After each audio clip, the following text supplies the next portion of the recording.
బద్వేలు ప్రజలకు, చేరి వచ్చిన ప్రతి అన్నకు, ప్రతి తమ్ముడికి, ప్రతి అయ్యకు, ప్రతి అమ్మకు, ప్రతి అక్కకు, ప్రతి చెల్లికి మీ రాజశేఖర రెడ్డి బిడ్డ శిరస్సు వంచి చేతులు జోడించి మనస్ఫూర్తిగా నమస్కరించుకుంటాం.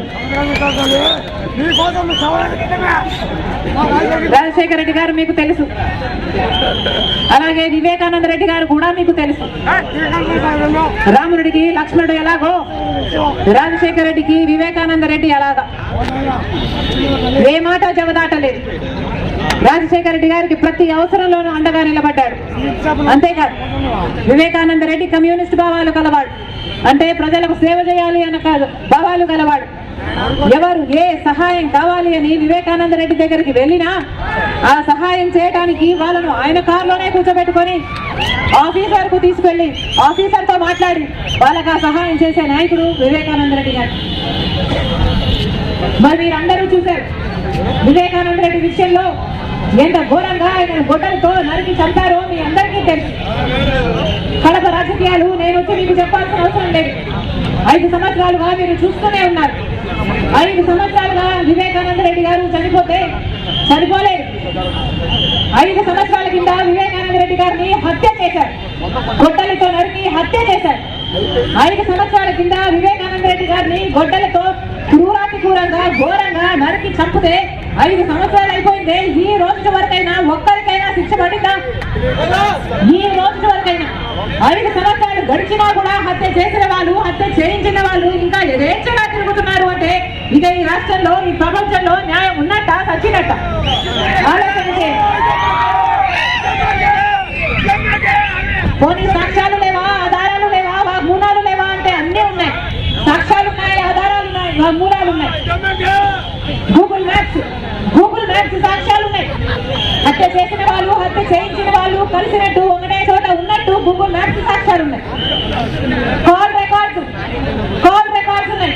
హత్య చేసిన వాళ్ళు, హత్య చేయించిన వాళ్ళు మాట్లాడుకున్నట్టు ఆధారాలు ఉన్నాయి, వాగ్మూలాలు కూడా ఉన్నాయి. హత్య చేసిన వాళ్ళు మాకు డబ్బులు ఇచ్చారు, అడ్వాన్స్ ఇచ్చారు, మేము హత్య చేశాము, ఆ తర్వాత మాకు డబ్బులు ఇస్తామని చెప్పారు అని వాగ్మూలాలు ఉన్నాయి. అయినా కూడా హత్య చేయించిన వాడు అవినాష్ రెడ్డి, భాస్కర్ రెడ్డి అని తెలిసి కూడా ఈ రోజు వరకు కూడా వాళ్ళకు శిక్ష పడలేదు. కొన్ని సిబిఐ విషయం తెలియదా అంటే అందరికీ తెలుసు. సిబిఐ కూడా చెప్తుంది ఫలానా వాళ్ళు హత్య చేశారు అని అక్యూజ్ గా వాళ్ళని కేసులో కూడా చేర్చింది. అయినా కూడా ఒక్క రోజు అవినాష్ రెడ్డి జైలుకి వెళ్ళాడా?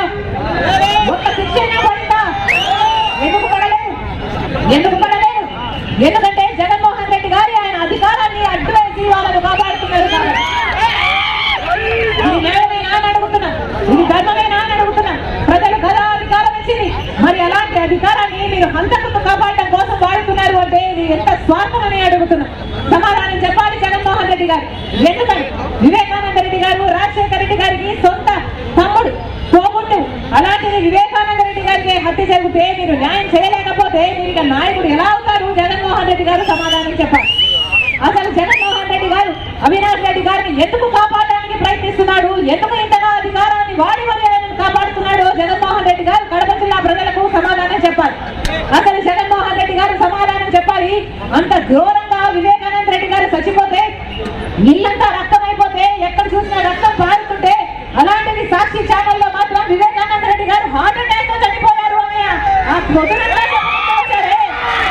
ఎందుకు జగన్మోహన్ రెడ్డి గారు అని అడుగుతున్నా, ఎందుకు దాచిపెట్టారు నిజాన్ని అని అడుగుతున్నా.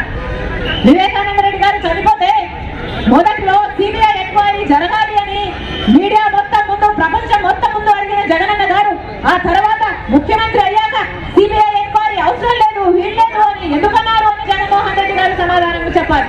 ఎందుకని? మీకు దాచిపెట్టడానికి ఏమీ లేకపోతే, మీకు దాచుకోవడానికి ఏ రహస్యము లేకపోతే ఎందుకు సిబిఐ ఎంక్వైరీ వేయకూడదు అన్నారు జగన్మోహన్ రెడ్డి గారు. కడప జిల్లా ప్రజలకు సమాధానం చెప్పాల్సిన అవసరం ఉందా లేదా? ఎక్కడుంది న్యాయం?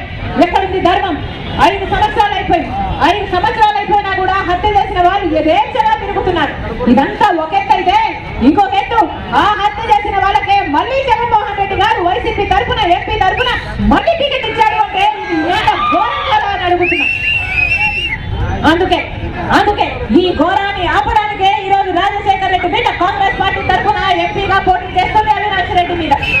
మీరు ఎవరి వైపు నిర్ణయించుకోవాల్సిన సమయం వచ్చింది. మీరు న్యాయం వైపు లేకపోతే అధికారం వైపు నిర్ణయించుకోవాలి.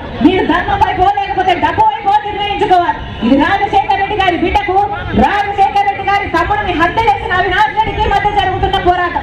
ఇది న్యాయానికి, అధికారానికి మధ్య జరుగుతున్న పోరాటం. ఇది ధర్మానికి, డబ్బుకి మధ్య జరుగుతున్న పోరాటం. మీరే నిర్ణయిస్తారు. ఆలోచన చేసి ఓటు వేయండి. మీ ఓటు ద్వారా మీరు ఏ న్యాయం చెప్తారా అని ప్రపంచమంతా చూస్తుంది. మళ్ళీ చెప్తున్నా, రాజశేఖర రెడ్డి బిడ్డను నేను ఎలాగైతే రాజశేఖర రెడ్డి గారు, వివేకానంద రెడ్డి గారు మీకు అందుబాటులో ఉన్నారో, మీకు సేవ చేశారో, మీరు అవకాశం ఇవ్వండి. కాంగ్రెస్ పార్టీ తరఫున నిలబడిన రాజశేఖర రెడ్డి బిడ్డను మీరు గెలిపించండి. మీకు అందుబాటులోకి నేను వస్తాను, మీ దగ్గర నేను ఉంటాను, మీరు పిలిస్తే నేను పలుకుతాను. రాజశేఖర రెడ్డి బిడ్డ మీ బిడ్డ అవుతుంది. మీ బాధ్యతను నా భుజాన వేసుకుంటాను, మీ బంధువు అవుతాను, మీ దగ్గర ఉంటాను. నేను రాజశేఖర రెడ్డి బిడ్డ మీకు మాటిస్తుంది. మరొకసారి చెప్తున్నా, ఓటు అనేది మీ చేతుల్లో ఉన్న ఆయుధం. ఓటు అనేది మీ చేతుల్లో ఉన్న ఏకైక ఆయుధం. 5 సంవత్సరాలకు ఒకసారి మాత్రమే వచ్చే ఆయుధం. ఈ ఆయుధాన్ని వేస్ట్ చేసుకోకండి, ఈ ఆయుధాన్ని అమ్ముకోకండి. ఎవరు డబ్బులు ఇచ్చినా తీసుకోండి, మీ డబ్బులే. మీ పేరు చెప్పి ఎవరు డబ్బులు ఇచ్చినా తీసుకోండి, కానీ ఓటు అనేది మాత్రం అమ్ముకోకండి. ఓటు మీ నిర్ణయం అయి ఉండాలి, మీ ఆలోచన అయి ఉండాలి, మీరు చెప్పే తీర్పు అయి ఉండాలి. మీ రాజశేఖర రెడ్డి బిడ్డ మరొకసారి చేరి వచ్చిన మీ అందరినీ గెలిపించవలసిందిగా అభ్యర్థిస్తూ నన్ను